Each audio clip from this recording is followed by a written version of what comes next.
เป็นคนดุคนมั่นในนี้อันนี้เนาะพี่น้องเอ้ยเฮลโลสบายดีเด้อโดยเฮ็ดยังอันนี้ขุดกระปูได้อยู่บ่ได้ได้งูใหญ่บ่ใหญ่มันใช่เลยไปใช่เลย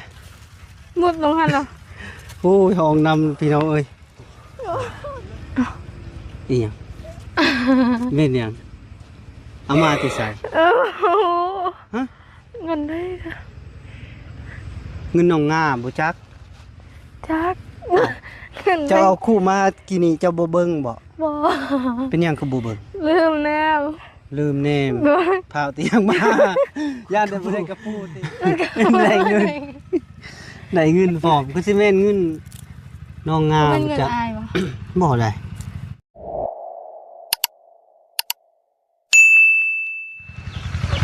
เอาพี่น้องไอ้เนาะพอดีเปิดคลิปเปิดภาพก็เห็น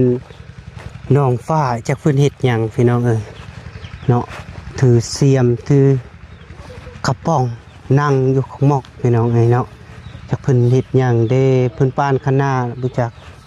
พอดีประมาณอยู่5 โมงกว่าๆพี่น้องเอ้ยตอนนี้ก็แดดยังพอดีแบบแดดอ่อนๆพี่น้องเอ้ยเนาะก่อนอื่นก็ขาบทักทายสบายดีและสวัสดีเด้อพ่อแม่พี่น้องสี่เบิร์ดสุขูสุคนบ่ว่าอยู่ในหรืออยู่ต่างประเทศก็ยินดีต้อนรับเข้าสู่ซองเบาแก้วคือเก่าพี่น้องเอ้ยเนาะไปพี่น้องเอ้ยไปเบิ่งเพิ่นเฮ็ดหยังเนาะ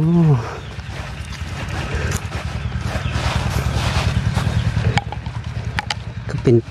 คนดุคนมั่นในนี้อันนี้เนาะพี่น้องเอ้ย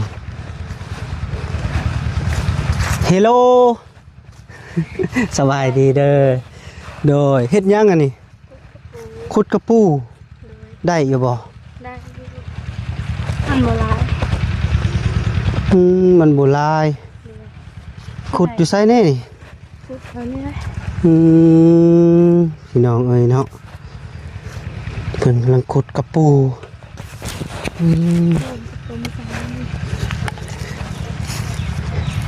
ขุดกระปูเฮ็ดหยังนี่เอาไว้เมื่อกินแรงเอามากินแรงโดยอ้าวขี้ไปน้ำเบาเนี่ยมาคนเดียวน้องงาได้สะอยู่ที่ยัง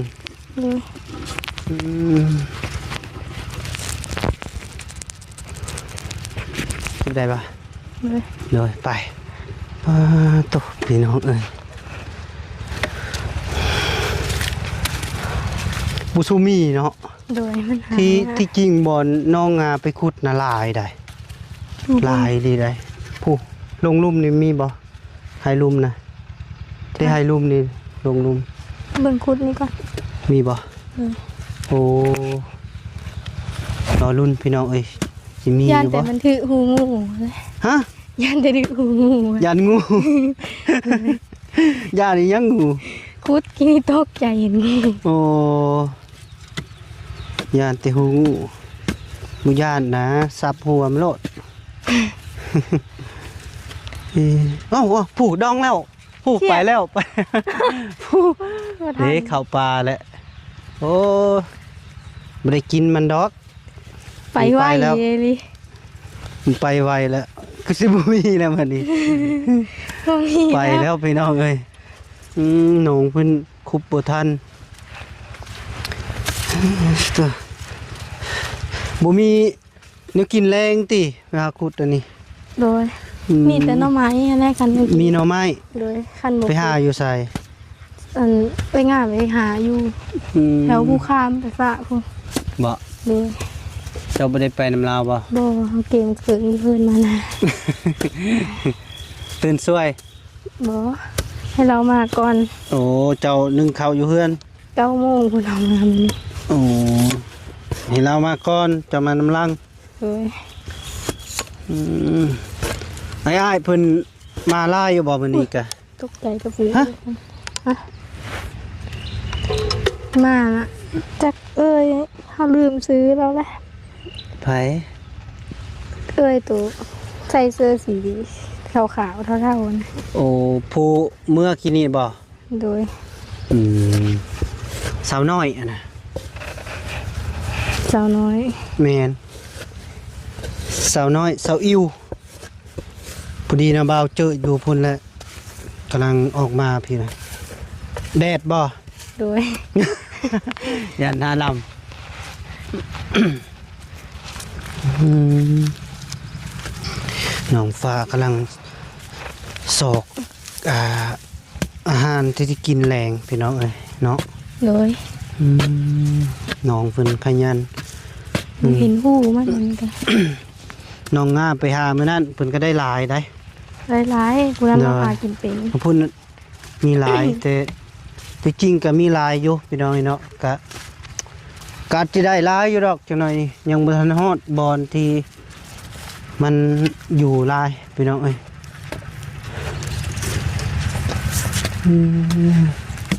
โอ้หาคุดกระปู ได้แล้วสิเฮ็ดหยังสิเฮ็ดให้ได้กินสิแกงใส่หน่อไม้บ่ โดย อืมแกงใส่หน่อไม้คักแล้วบ่าวกินน้ำเด้อ โดย ให้กินบ่ โดย อืม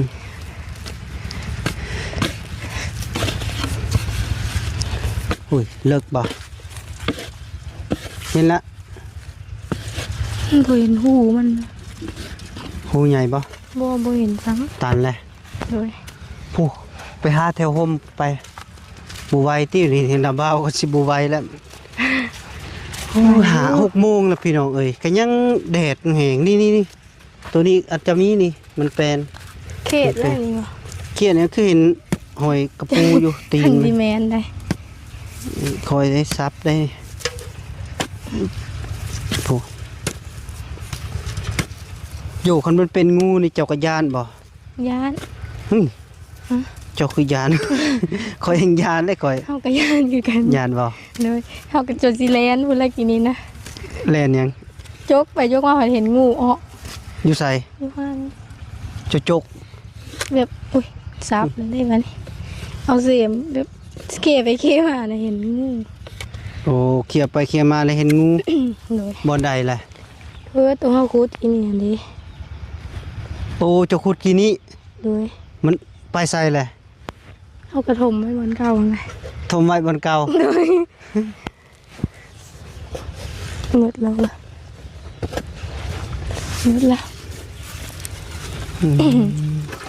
ไป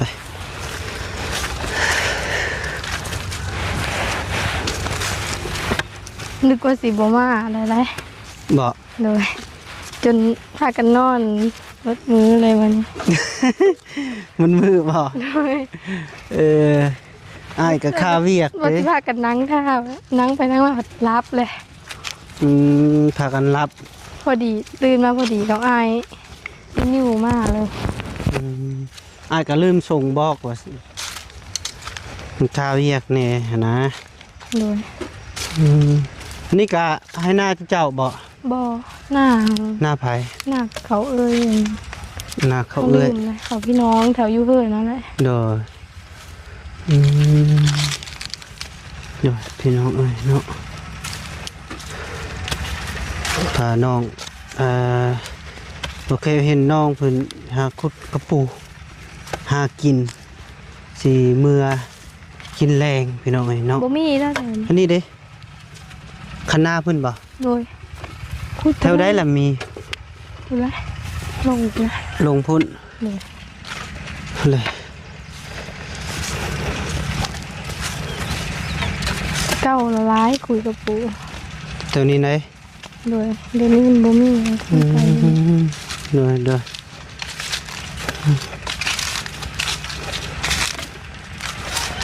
ที่เก่านาลาย โดยแถวนี้ละลายมาคุดกับงาแต่ละได้ลายเลย หน้าไผแต่ตัวนี้นะ หน้าชุ่มล่าง หน้าพี่น้องบ่ โดยหน้าเจ้านะคะแต่นั่นตุกกกมะขามติดอยู่ โดย เท่านี้อาจจะมีแต่ว่ามันแดดพี่น้องเอ้ยแดดแดดอีหลีหรอเห็นแต่หอยคุดแล้วได้นี่นางนี่เห็นบ่ เลย สิได้อยู่บ่ ปูเป่าบ่ ภูเก่า จะลองเบิ่ง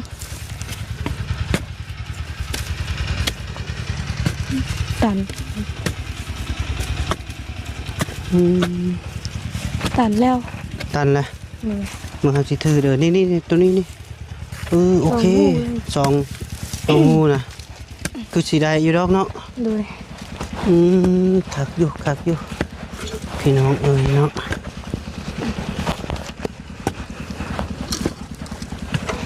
โอ้เอาคึก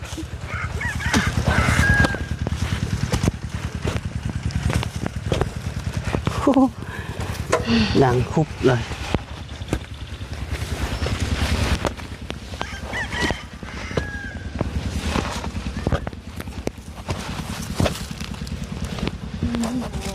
เลิกเลย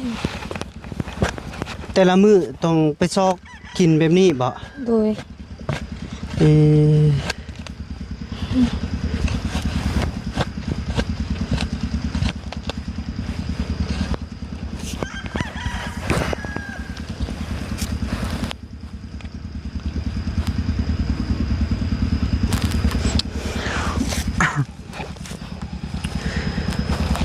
ตัวพี่น้องเอ้ยเพื่อสิได้ตัวหนึ่งมันง่าย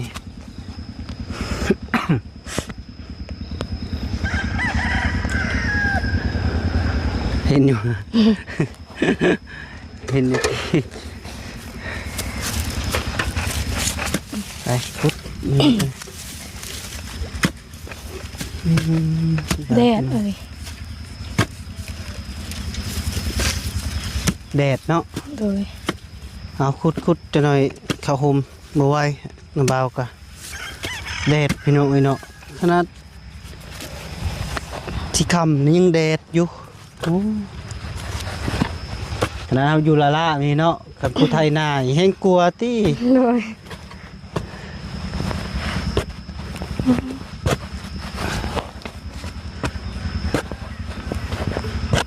โอ้ยซับมัน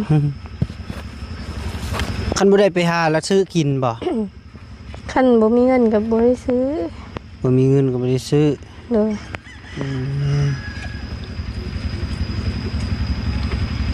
แพงบ่ซื้อกิน แพง เอ้า อีหยัง มันสิมีมือ มันนี่มึงอุ้ย เกือบถึงนิ้วมือ เกือบถึ ดี ง น นี่คุณ อันนี้แม่น นี่บ่ เบิ่งไข่แต่ดินมันบ่แข็งนี่ ดินบ่แข็งโอ้ฝนตก2เทื่อแล้วน้ำจนอังให้นา แต่เก่าดินแข็งแข็ง แข็งบ่ ด้วย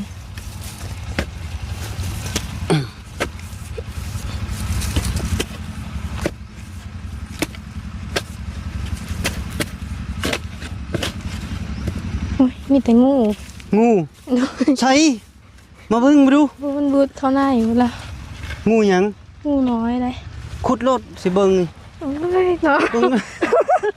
ลอยที่เราจะ ไปเลยค่อยๆได้แต่ระวังมันเฮ้ยใหญ่บ่ว้า มันดีเลย โดนแล้วแล้ว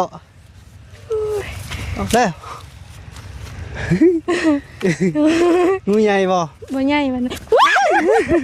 ใช่เลยไปใช่เลย มุดลงหันเหรอ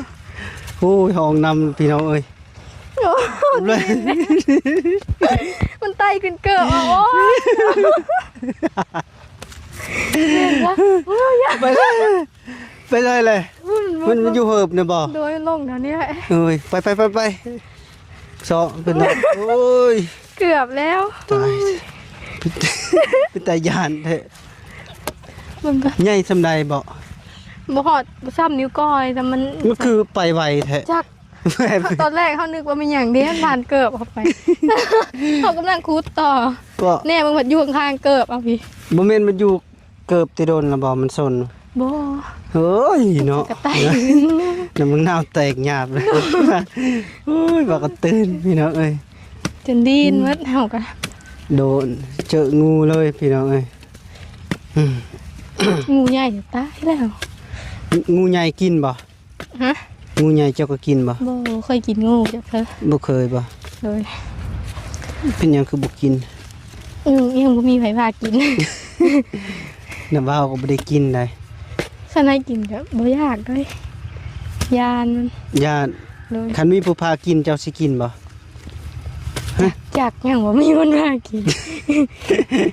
คันสมมุติน้ำว่าวสิพากินกินบ่ จัก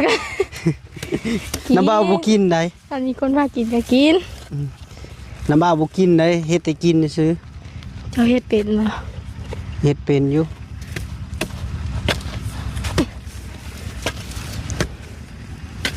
ระวังน้ำปลาโลออกมา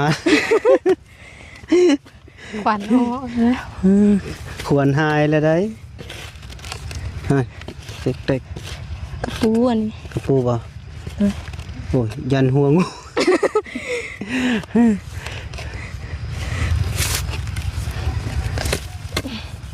งูอีหลี ยังเสียวอยู่ ตกใจ เล ยั ย ง ตกใจกระปูเลย อันนี้ขึ้นแล้วถึงไหนแล้ว4-6ตั้ง4-5ตัวเลย 4-5 โตละ โดยหูหางนอน เอาพี่น้องเอ้ยเนาะ ตกใจโอ้ยตกใจแหงพี่น้องเอ้ย ดีแต่มันบ่ไต่ขึ้นทรง เลยไต่ขึ้นทรงเสียใจ แล้วเลยดิเสือ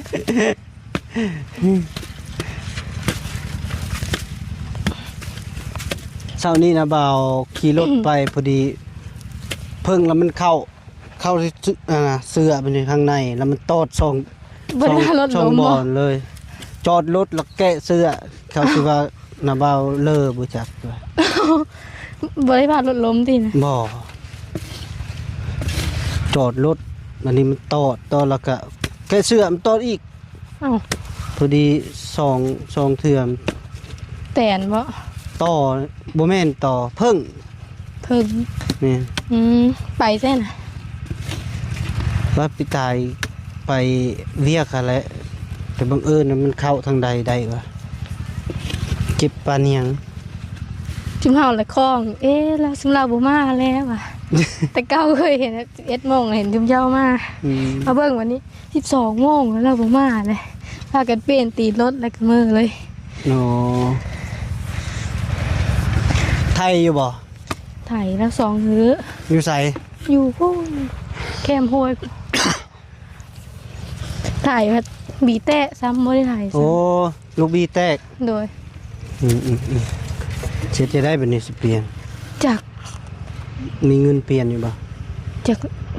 ยังถามกันอยู่ เท่าใดซื้อนะวงเท่าใด เฮา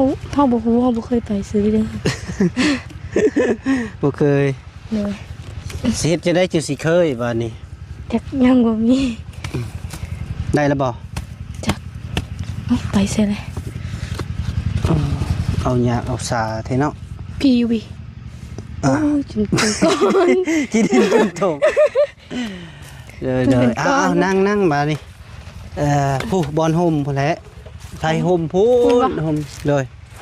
ไปพักผ่อนก่อนพี่น้องเอ้ยจะน้อยจังคุดต่อว่ากะจะ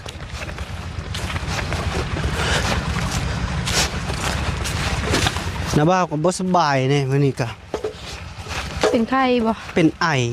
โอ้ย ไอเลิฟยูเป็นไอเป็นหวัดนี่แหละไปนั่งลงบานนี่พี่น้องเอ้ยเนาะอยากคุยกับน้องก่อนจักหน้อยพี่น้องเอ้ยใส่น้องเพิ่นนับกระปูจักโตเอ้ยเนาะเอ้าโอ้อีหยังแม่นหยังเอามาที่ใส่ โอ้โห ฮะ เงินได้ค่ะ เงินน้องง่าบ่จัก จักเงิน เจ้าเอาคู่มากินนี่เจ้าบ่เบิ่งบ่ บ่ เป็นหยังคือบ่เบิ่ง ลืมแน่ ลืมแนม โดย พาวเตียงมา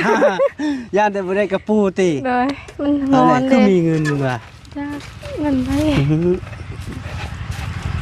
เงินเจ้าลืมยัดบ่ โอ้โห เจ้ายัดเองบ่จักกิน บ่ กิน บ่ เอา มีเงิน บ่มีเอาสบายดีเด้อพ่อแม่พี่น้องโดยพอดีมาแก้วสิมาคุยกับน้องอยู่ แต่ว่าคุดกระปูมีเงินบอก เอาเลย หาเงินไป เงินเงินน้องงาบ่จัก จัก เรายัดไว้เจ้าบ่เบิ่งทีนี้เป็นหยังคือเจ้าบ่เบิ่งบอก โอ้ได้เรื่องเลยมันฮ้อนฟ้าฟุด ตุกระปูลายเติบน้องเพิ่นคุดป่นเพิ่นสิมาป่น ทั้งที่รอทั้งเขียดกระแดงมาแล้ว เขียดกระแดงพี่น้องเอ้ยโอ้จิรอก็มี น้อย จิรออีหยังแหน่มี ที่รอแล้วก็อันแมงกุจี จิรอแมงจุจี้ กระปูแล้วก็ กระปู หน้ำไม้แห้ง โอ้ยงู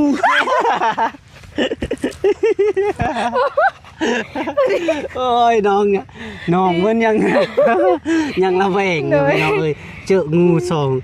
สอง พอดี ตัวแล้ว ที่จริงเรามาคุดก่อนละเห็นอยู่ตัวหนึงแล้ว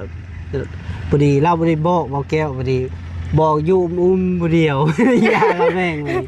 พอดีเว้ายังบ่ถอดคำแล้วไปคุดเลยเจออีกตัวหนึงนี่เนาะก็บ่ได้ใหญ่ดอกก็บอกแก้วก็บ่ได้เห็นนะ ซ้ำแบบไหน ซ้ำนี้เนาะ เออ มันเป็นงูหยังงูเห่าบ่ จักโหแปะๆหน่อยนึง หัวแปะ เออ ๆอืม กระตัวยักษ์เอาลงเลยลุ้มน่ะลงเลยเทิงน่ะเป็นสีด มันถึงเป็นสีดำ ำเด้อ อืมสิได้สิพอกินบ่สำนี้นะ แกงเส้นหน่อไม้กับพอกินแล้ว อืมแม่งยังนี่แม่งน้อยๆนี่ก็เอา เด้อ เบิ่งใช้ FC เบิ่ง แมงกุจี นี่พี่น้องเอ้ยแม่งจีแล้วก็แม่ง ที่ล้อ จีล้อฮะ ยังบ่มันปานใด ทางบ้านนาบาวห้องนะจีรีดอันนี้จีรีด บ่แม่นบ่จีไหน บ่แม่นจีรีด จีรีด แม่น โดย เจ้าเคยขึ้นไปอยู่เพิ่นเกาห้องนี่ได้ซะ ที่ล้อ จีล้อหันนี่ จีล้อบ่ เลย ห้องจีรีดเพราะว่ามันห้องจี๊ดเลยไปกินมื้อแรงพี่น้องเอ้ย จนได้ได้สำนึกอ่ะ ได้บ่ปนก็ได้บ่ ได้ สองคณะบ่าวบ่อิ่มสำนี้นะ อิ่มจังเลย อิ่มบ่ เลย หลายคนกินเนาะ เลย โชคดีน้องเพิ่นก็ ขุดกระปู ได้เงินได้เงินพร้อมคือสิแม่นเงินน้องงาม เป็นเงิน จะ อายบ่ บ่ได้แปลกแท้เงินเจ้าบ่จัก บ่ เจ้าก็ บ่มี บ่มี เลย แหละว่าสิอืมเบิ่งเด้อ อาจสิเฉลยให้ เลย อยากให้เฉลยบ่ เลยอยากรู้ อยากฮู้ ยันก็เฮ็ดเงินเองยันมาตู้ใส่ห้อง บ่ญาติเนาะ เลย เป็นหยังคือญาติ ยันกระตู้เฮารักเงิน บ่ก็คือสิแม่นแหละ คือสิแม่นแล้วนี่ฮะ ยัง อื ยังไง มเลยอันนี้จะแม่นเงินที่พออยู่ต่างประเทศเป็นฝากมาให้น้ำบาวตื่มน้ำมันรถแต่เดือนก่อนพอดีกะน้ำบาวก็จงไว้แบบตื่มน้ำมันรถแล้วก็สต็อกไว้อยู่ในกระตู้น้ำบาวนี่แหละพอดีแห่ใส่ธงบอแล้วก็เห็นแบบคือเจ้าเนาะ เลย ที่ว่าคนที่ทุกข์ยากนี่แหละกะนาบ่าวก็สิสะพานบุญไปนำมานะกะนาบ่าวก็มีสามารถสะพานบุญในเจ้าสำนี้เพราะว่านาบ่าวก็บ่มีอะนะแล้วก็เลยมาเห็นเจ้าบ่มีเงินใช้บ่มีเงินสิซื้อครีมอิหยังนี่แหละกะนาบ่าวก็เลยสะพานบุญให้เจ้าแน่หั่นนะกะเบิ่งที่ละเขตกะตีนาบ่าวไปกะตัวได้ให้เนาะให้ผู้ละ10ละ20ผู้ละแสนแบบนั้นแหละ พอได้ซื้อเพชรเป็นนัวน้ำเบาเอาให้เจ้าก็เอาไว้ซื้อบัตรลิ้นโทรศัพท์ไปแหละเบิ่งโทรศัพท์ บ่มีโทรศัพท์ บ่มีโทรศัพท์ เลย เอาบาทนี่ มีแต่เบิ่งน้ำเอื้อยกับน้อง เบิ่งกับน้ำเอื้อกับน้อง เลย บ่มีโทรศัพท์ลิ้นบ่ เลย พี่น้องให้เนาะน้องอายุจักปีก็ 14สิเข้า15แล้ว โอ้14 19 15บ่มีโทรศัพท์ลิ้น เลย แต่เก่านะมีบ่ มี มีบ่ได้ลิ้นจักปีเลยโทรศัพท์ 3 ปีแล้ว 3 ปี เลย เจ้าคืออดได้วะ จักอยู่วันนั่นแหละ อยู่ไปวัน เลย ๆแต่ว่าอยากได้อยู่บ่โทรศัพท์ก็เลย อยากดู อยากอยู่แต่ว่าบ่มีความสามารถสิซื้อบ่ เลย มีเงินติดกระโตจะมีเท่าใดจะ แต่เก่านะมี80ให้ปลา50จง โอ้มี80ให้ป้าเท่าใด50ยัง30,000 เลย โอ้พี่น้องเนาะแต่ต้อง เงินตัวสุมอ้ายมาถ่ายแล้วจ่ายตังค์ให้นะ โอ้ให้เพิ่น เลยยังบ่ได้ซื้อยังเลย โดยแต่ว่าที่อยู่ที่ไปนี่กะเจ้ามาอยู่นำป้าบอก เลย พ่อแม่เจ้าเด้ซะ ไปเฮ็ดงานนะ ไปเฮ็ดงาน แม่น่ะไปเฮ็ดงาน เลย พ่อเด้ซะ พ่อก็ไปเฮ็ดงาน พ่อก็ไปเฮ็ดงาน เลย ไปเฮ็ดงานเบิดทั้งสองบัดนี้เพิ่นบ่มาเลย บ่ อืมแสดงว่าแยกกันอยู่บ่หรือเป็นจังได พอกใหม่บ่หรือพอเก่า พ่อเก่าจ้ะ พอเก่าเราเป็นบ้า เราเป็นบ้าแล้วก็ปะกันบ่ เลย โอ้โดยแล้วก็แม่จะเอาพัวไหมบัดนี้ โดย แล้วก็เราก็ไปอยู่บ้านพัวบ่ ไปเฮ็ดงาน ไปเฮ็ดงาน เลย บ้านพัวเราอยู่ไสก็บ้านพ่อไหม บ้านกกบก กบกนี้ เลย โอ้แต่ว่าแม่จะเป็นคนบ้านใด บ้านน่ารัก น่ารัก เลย กบกน่ารักพี่น้องเนาะไปเฮ็ดงานเนาะแล้วก็พาเจ้าอยู่นำป้าบัดนี้ เลย เนาะโดยบ่นำบ่าวอยากถามตอนนี้ที่เจ้าอยากได้สุดอยู่ในใจเจ้าน่ะแม่นหยังที่เจ้าอยากได้อันนะเป็นของตนเองนะ เลิกได้เฮือน อยากได้เฮือน เลย อยากสร้างเฮือน เลย เจ้าก็มีดินดอนบ่ บ่ บ่มี เลย สมมุติว่าคันมีทุนเด้เจ้าได้ทุนแล้วเจ้าสิปลูกเฮือนอยู่ไสซะ คันไปงานได้เฮือนแล้วก็ล้างตัวเฮือนเก่าออกไปเฮ็ดอยู่นั่น โอ้และเพิ่นสิปันให้เจ้าอยู่บ่อนเก่า เลย แล้วก็ และเอื้อยเจ้าละไปอยู่เฮือนที่ตั้งไว้หัน เลย โอ้โดยพี่น้องนี่เนาะน้องเพิ่นอยากได้เฮือน แต่ว่าก็บ่มีความสามารถพี่น้องจักสิเฮ็ดจังไดก็น้องเพิ่นก็เป็นลูกกำพร้ากำพร้าอยู่กับน้องก็อาศัยอยู่กับป้ากับลุงนั่นน่ะแต่ลุงก็บ่สมบูรณ์เนาะ เลย แล้วเป็น ตาก็บ่เห็น ตาก็บ่เห็นหุงพี่น้องที่แท้ที่ว่าโทรศัพท์ก็บ่มีใช้พี่น้องเนาะเงินติดทงมีอยู่80,000ให้ป้า50น้องเพิ่นเอาไว้ใส่นะ30,000บัดนี้ซื้อแป้งซื้ออีหยังต่างๆก็สิบ่คือสิบ่มีเบิ่งกะ บ่มีก็บ่ท่า บ่มีก็บ่ท่า เลย ข่าวแล้ว พี่น้องเนาะ เบิ่งแล้วก็อีต้นน้องเพิ่นแห้งอีหลีพี่น้องเอ้ยเนาะแล้วสิเฮ็ดจังได๋สิได้เฮือนบัดนี้ เอาแบบเท้าใหญ่เขาไปหาเงินได้ว่า โอ้ถ้าคันเจ้าใหญ่แล้วเจ้าสิไปหาเงินเอง เลย หาเงินเองก็ต้องได้ใช้เวลาโดนพุ่นแหละ เลย ยานที่เจ้าสร้างครอบครัวก่อนพุ่นแหละเดินแก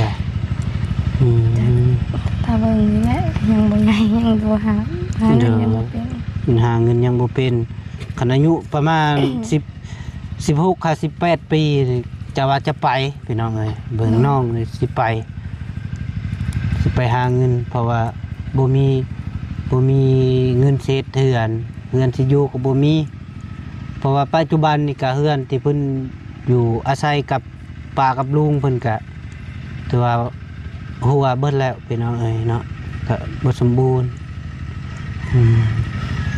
มีหยังสิฝากบอก FC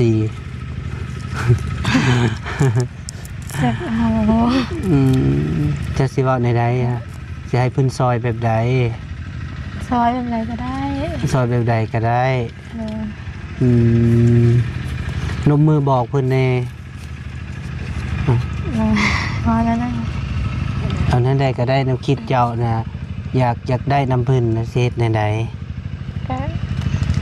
ซอยเขาว่าบ่เป็นเขาบ่เคยว่าใช่ไหม แล้วก็ว่าจังซี่ซะว่าป้าลุงที่พ่อแม่ใจบุญใจดีซอยน้องแน่เด้อว่าน้องอยากได้เฮือนเอาเว้าเบิ่งดู พ่อแม่ป้าลุงก็บ่ถึง พ่อแม่ป้าลุง ใจบุญซอยเรือน้องในเด้อน้องอยากได้เฮือนว่ะ พ่อแม่ป้าลุงใจบุญซอยน้องเนี่ยเด้อน้องอยากได้เฮือนอยู่ โดยตอนนี้น้องบ่มีเฮือนอยู่ว่ะ ตอนนี้น้องบ่มีเฮือนอยู่ โดยทุเพิ่นสาธุอืม ขอบใจเด้อเงิน โดย ตกใจบ่เห็นเงิน โดยขอบใจเด้อ ตกใจเบิดถ้าบ่เป็นหยังน้าบ่าวเอามาให้ใช้เพราะว่าก็น้าบ่าวก็บ่มีเงินหลายคันมีก็น้าบ่าวสิให้กว่านี้ โดย เ ซ้ำนี่ก็หลายเด้อแล้ว หลายบ่ โดย